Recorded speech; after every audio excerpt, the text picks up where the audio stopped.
ఇప్పుడు నేను చేసే వంట కోవిడ్లో ఉన్న వాళ్ళకైతే బాగా తెలుసు. వీకెండ్ వంట చేయడం వల్ల మైండ్ రిలీఫ్ ఉంటుంది. నాకైతే సండే వచ్చిందంటే చాలు నేనే కుక్ చేస్తా ఆ డే మాత్రం. ఈ సండే వచ్చేసి నార్మల్ చికెన్ కర్రీ అలాగే మచ్చిబుల్స్ రైస్ అన్నమాట. చికెన్ కర్రీతో ఏం ప్రాబ్లం లేదు, ఎవ్రీ సండే చేస్తాం కాబట్టి నో ప్రాబ్లం. మచ్చిబుల్స్ రైస్ చేయడమే మనకు పెద్ద టాస్క్. చూడాలి ఎలా వస్తుందేమో. ఫస్ట్ చికెన్ రెడీ చేస్తున్నాం, ఎందుకంటే ఆల్రెడీ మనం చికెన్ కర్రీ చాలా టైమ్స్ అయితే చేసినాం కాబట్టి చికెన్ కి కావాల్సిన మసాలాలన్నీ వేసి వన్ సైడ్ పెట్టేసినాము. ఇక్కడ నుంచి మన యుద్ధం అయితే స్టార్ట్ అయింది. చికెన్ నీళ్ళలో ఉడికించుకోవాలి బాగా, పసుపు ఉప్పు వేసి.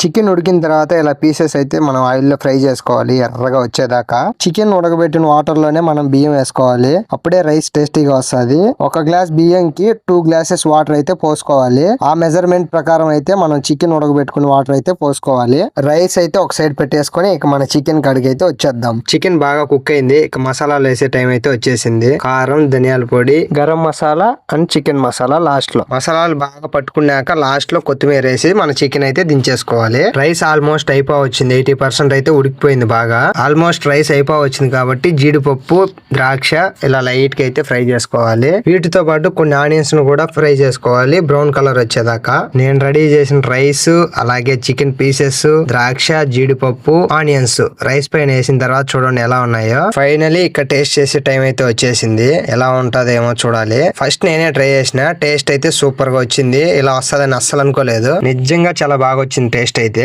నేను చేసిన వంట నాకు నచ్చుతుంది కాబట్టి అజిత్ కూడా టేస్ట్ చేసినాడు, సూపర్ గా వచ్చిందని చెప్పినాడు.